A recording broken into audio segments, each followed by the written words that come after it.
నమస్తే. నేను మీ కుప్ప పద్మిని. ఇన్నాళ్ళు మీ సపోర్ట్‌ని నాకు అందిస్తూ, మీ ప్రేమని నాకు అందిస్తున్న ప్రతి ఒక్కరికి కృతజ్ఞతలు. ఇప్పుడు చూడబోతున్న ఈ వీడియో కూడా ఖచ్చితంగా మీకు ఉపయోగపడుతుంది. లైక్, షేర్ అండ్ సబ్స్క్రైబ్ చేసి మీ ఇష్టాన్ని అలాగే మీ సపోర్ట్‌ని నాకు అందించండి. అలాగే ఈ వీడియో పట్ల మీ అభిప్రాయాన్ని కామెంట్ సెక్షన్‌లో కామెంట్ చేసి నాకు తెలియజేయండి. నమస్తే. నమస్తే. Welcome to our channel. నేను పద్మిని. ప్రస్తుతంతో పాటు ప్రముఖ ఆధ్యాత్మికవేత్త, ఆస్ట్రోన్యూమరాలజిస్ట్, ఎనర్జీ వాస్తు స్పెషలిస్ట్, శ్రీ విద్య ఉపాసకురాలు శ్రీమతి జయప్రద గారు మనతో పాటు ఉన్నారు. మాట్లాడదాం. నమస్కారం అండి. నమస్తే అమ్మా. శ్రీమాత్రే నమః. బాగున్నారు జయప్రద గారు? బాగున్నాం, చాలా బాగున్నాం. సూపర్. ఎప్పుడు బాగుండాలి. జయప్రద గారు, అమావాస్య వచ్చేస్తోంది. భాద్రపద అమావాస్య అత్యంత వైభవంగా మహాలయ అమావాస్యగా మనం జరుపుకునేటటువంటి రోజు. పితృపక్షాలలో మేజర్ రోల్ ని ప్లే చేసే రోజు అని ఖచ్చితంగా చెప్పుకోవచ్చు. ఏ రోజు ఎలాంటి శ్రాద్ధ కర్మలు చేయకపోయినా అమావాస్య రోజైనా చెయ్యండి. ప్రతి అమావాస్యకి మనకు తెలిసిన విషయమే. స్వయం పాకాదులు ఇచ్చుకునే వాళ్ళు కానీ ఇవి చేస్తూనే ఉంటారు, తర్పణాలు ఇవ్వడం కానీ. మహాలయ అమావాస్యను మాత్రం ఎటువంటి పరిస్థితుల్లో వదలకూడదు అనేది శాస్త్రం చెప్తారు. అయితే దీని గురించే మనం మాట్లాడదాం. దీనికంటే ఇంకా ఇంకా ఇంకా తెలుసుకోవాలి అనే క్యూరియాసిటీ ప్రేక్షకుల్లో ఉంది కాబట్టి వాళ్ళ పాయింట్ ఆఫ్ వ్యూ నుంచి అడుగుతున్నాను, మిమ్మల్ని కూడా అడుగుతున్నాను. లేని సూర్యగ్రహణాన్ని తీసుకొచ్చేసారు సోషల్ మీడియాలోకి. దీని గురించి ఒక జ్యోతిష పండితులుగా మీరు ఎలా చూస్తారు ఈ అంశాన్ని? సూర్యగ్రహణం మనకి భారతదేశంలో కనిపించట్లేదు కాబట్టి మరి దీనికి ఏమైనా ఇంపార్టెన్స్ ఇవ్వాల్సిన అవసరం ఉందా? ఒకసారి మీ ద్వారా. తప్పకుండా. అంటే సూర్యగ్రహణం లేనప్పుడు మనం దాని గురించి పాటించకూడదు. ఇప్పుడు మైలు, అశౌచము ఇవన్నీ తెలిస్తేనే పాటించాలని మన పెద్దవాళ్ళు చెప్పారు. పెద్దవాళ్ళు ఏంటి, చెవులో వినపడితే అది ఖచ్చితంగా పాటించాలి. సో మైల్ లాంటిది గ్రహణం అనేది కూడా. సో గ్రహణం అనేది తెలిస్తే పాటించాలని చెప్పి, గ్రహణం అనేది లేనప్పుడు మనం పాటిస్తే, దాన్ని పరిహారాలు చేస్తే, అది ఏ విధంగా దాన్ని వర్ణించాలో నాకు అర్థం కావట్లేదు, కానీ ఎలా చెప్పాలో కొంచెం తెలియట్లేదు. ఒక విధంగా బాధపడాల్సిందే. ఎందుకంటే లేని గ్రహణాన్ని మనం ఎలా తీసుకురాగలుగుతాము అనేది ఒక అదైతే. గ్రహణం లేదు కానీ రాశి వాళ్ళు పరిహారం చేసుకోవాలంటే ఇంకా అన్యాయం, అది ఇంకా అన్యాయంగా అనిపించింది. కాకపోతే దీన్ని ఎందుకు ఇలా చేస్తున్నారు అనే దాని మీద కాస్తంత బాధాకరం అనిపించినా సరే, ఏదో ఒక పరిహారం ప్రజలు ఏ విషయమైనా సరే మానవులందరికీ ఏంటంటే ఏదో పరిహారం చేస్తే వల్ల పుణ్యమే వస్తుంది, నష్టం అయితే రాదు. ఏం చేసినా పరిహారం వెళ్ళి చేస్తే కానీ కోల్పోయే పరిస్థితి ఉంటుంది కదా. ఎందుకంటే ఏదో చేసేసామంటే ఏమీ ఫలితం లేదు అని అంటే, అవసరం లేని దానికి చేసేస్తే ఫలితాలు ఎక్కడి నుంచి వచ్చేస్తాయి కదా. పుణ్యం ఉన్నా పుణ్యం డిపాజిట్ అయ్యి ఉంటుంది పాపం, ఎప్పుడు కావాలో అప్పుడే వస్తుంది అది కదా. సో ఒకంత మీరు అన్నట్టుగా బాధపడాల్సిన విషయమే. కాకపోతే ఏంటంటే మీరు పరిహారం చెప్పము, పూజ ఏవైతే చెప్తున్నారో చేపిస్తున్నారో దానివల్ల పుణ్యమే వస్తుంది, నష్టపోయేది అయితే ఏముండదు. కాకపోతే ధనం నష్టం అవుతుంది. దానికోసం వెచ్చించిన టైం కానీ ధనం కానీ ఈ రెండు కూడా వృధా అవుతున్నాయి. చదువుకునే వాళ్ళకి కాస్తంత అవగాహన ఉన్న వాళ్ళు పాటించరు అసలు. పర్లేదు వాళ్ళంతా ఇవాళ ఏంటి అని అనుకుంటున్నారు. కొంచెం అమాయకులు మాత్రం కాస్తంత డబ్బు అని. కాకపోతే నేను చెప్దాం అనుకున్నానంటే భయపడిన అవసరం లేదు. మేము చేయలేకపోయాము, మా దగ్గర అంత అనుకునే స్తోమత లేదు, అంత డబ్బు లేదు అనుకునే వాళ్ళు ఏం భయపడక్కలేదు, ఏం పర్వాలేదు. దీన్ని గ్రహణం అని అనరు, దీన్ని పెనుంబ్రూమ్ అంటారు. పెనుంబ్రూమ్ అంటే ఒక గ్రహాల దగ్గరికి వెళ్ళినప్పుడు చిన్న గాలిలాగా ఉంటుంది, అది నీడ పడితే దాని గ్రహణం కింద దాన్ని చెప్తాం. సో ఇక్కడ నీడ కూడా కాదు, జస్ట్ ఒక గాలిలాగా ఏర్పడుతుంది, దాన్ని గ్రహణం కింద చూపించబడుతుంది, గ్రహణం అంటారు. పెనుంబ్రూమ్ అనే మనకు కొన్ని శాస్త్రాలు ఉన్నాయి.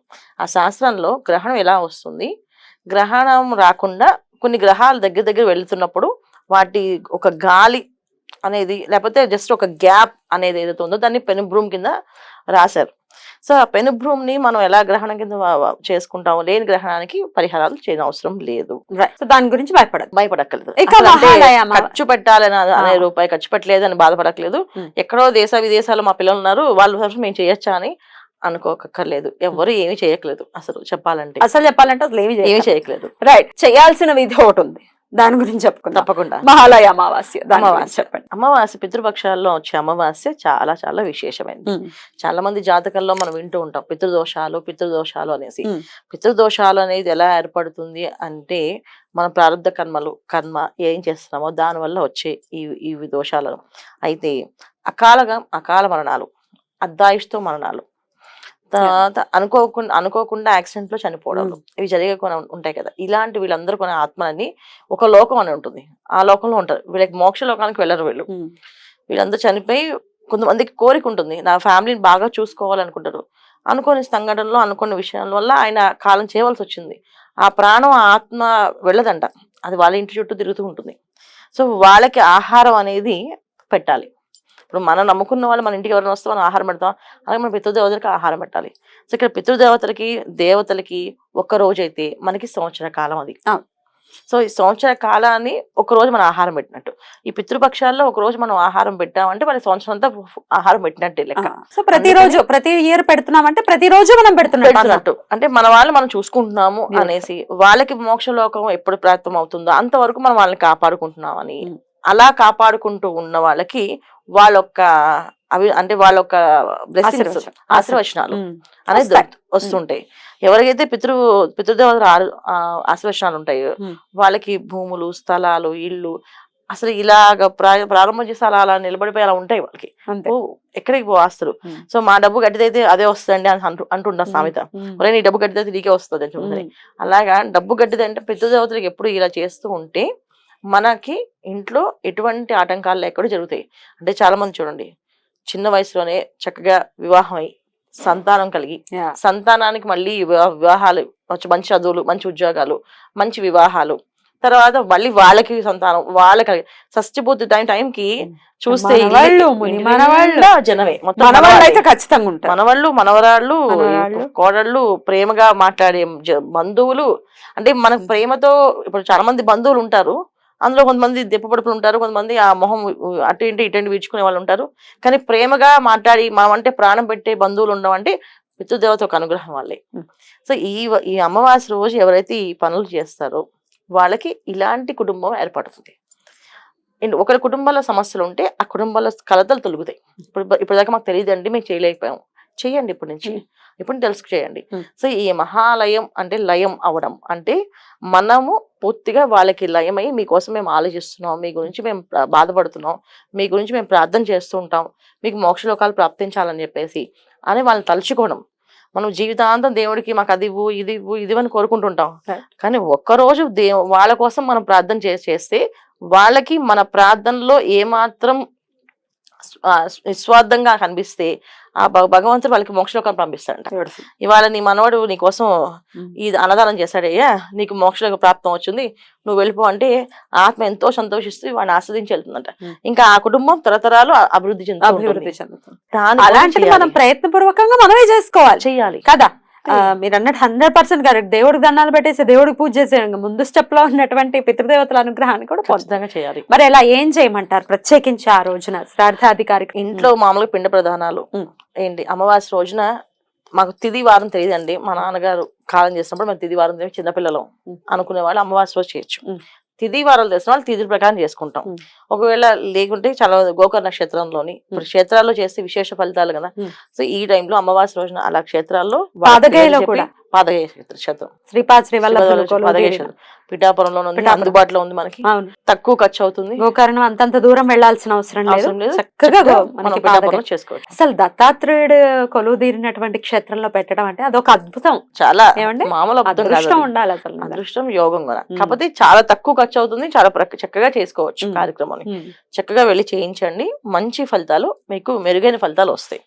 ఓన్లీ పితృదేవతల కోసమనే కాదు, మనకి ఇష్టమైన స్నేహితులు చనిపోయినా ఈ రోజు మహాలయ ప్రక్షాళన వాళ్ళ పేరు చెప్పి వాళ్ళకి దానం చేస్తే వాళ్ళకున్న మోక్ష ప్రాప్తి జరుగుతుంది.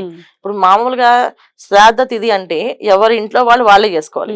దీనికి ఒక కథ కూడా ఉంది, ఒక బ్రాహ్మణుడి శ్రాద్ధ తిథి గురించి ఒక కథ ఉంది. ఏంటంటే పూర్వం ఒక పేద అదే అంతకుముందు గొప్పగా ఉన్నవాడు, కొంతమంది ఒక పేద కుటుంబంలో ఒక బ్రాహ్మణ కుటుంబం, అతను రోజు భిక్షాటన చేసుకొని వచ్చి ఆ భిక్షాటనే అన్నం వండుకోవాలి వాళ్ళు. అయితే మన పెద్దవాళ్ళ నియమం ఏంటంటే పితృపక్షాల రోజు మాత్రం ఎవరిని వెళ్ళి యాచించకూడదు, యాచించి అడగకూడదు. వాళ్ళ దగ్గర ఉన్నదే వాళ్ళు పెట్టి ఇదే మాకుంది స్వామి, ఇదే ప్రసాదంగా తీసుకోండి అని చెప్పి ఇది చేయాలని నియమం ఉంది. ఆ బ్రాహ్మడి పాపం తెలియగా ఇవాళ వాళ్ళ నాన్నగారు అబ్దికం ఉంది అని చెప్పి ఆయన భిక్షాటనకి వెళ్తూ ప్రతి ఒక్కరు ఇంట్లోకి వెళ్ళినప్పుడు అమ్మ కాస్త భిక్ష కొంచెం ఎక్కువగా వేయండి, ఇవాళ మా నాన్నగారు అబ్దికం ఉంది అని చెప్తూ వచ్చాడు. చెప్పడం వల్ల ప్రతి ఒక్కరు అయ్యో అబ్దికం ఉందా అని చెప్పి ఇంకొంచెం బియ్యం వేయడం, ఇంకొంచెం కూరగాయలు ఇవ్వడం అలా చేస్తున్నారు.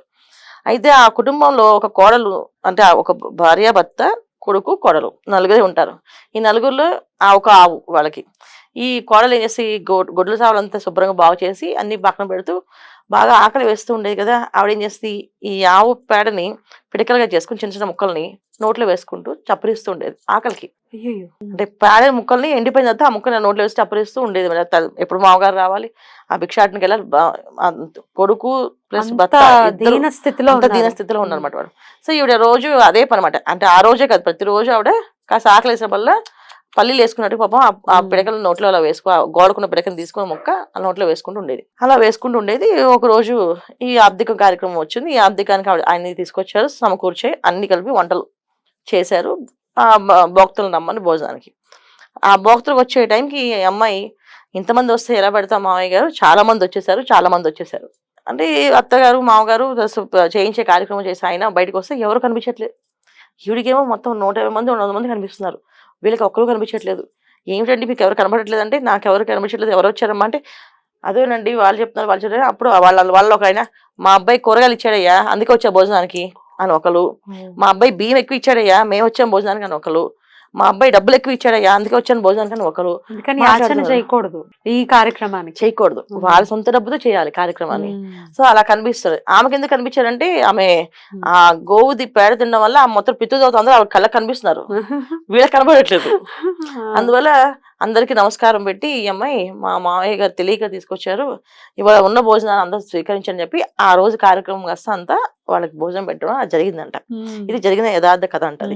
అది మనకి పెద్దవాళ్ళు అందుకే ఆబ్దికం రోజున ఎవరి దగ్గరికి వెళ్ళొద్దు, ఆబ్దికం ఉందని చెప్పి ఆ ₹1 తీసుకోవద్దు, వాళ్ళు పితృదేవతలు వస్తారని. అలాగే మహాలయ అమావాస్య రోజు ఏంటంటే, మనకి గురువులు, మన నచ్చిన స్నేహితులు, బంధువులు ఎవరున్నా నచ్చిన వాళ్ళ పేర్లు చెప్పి వాళ్ళకి తిల తర్పణ వదిలితే వాళ్ళకి మోక్షం ఒక ప్రాప్తం అవుతుంది.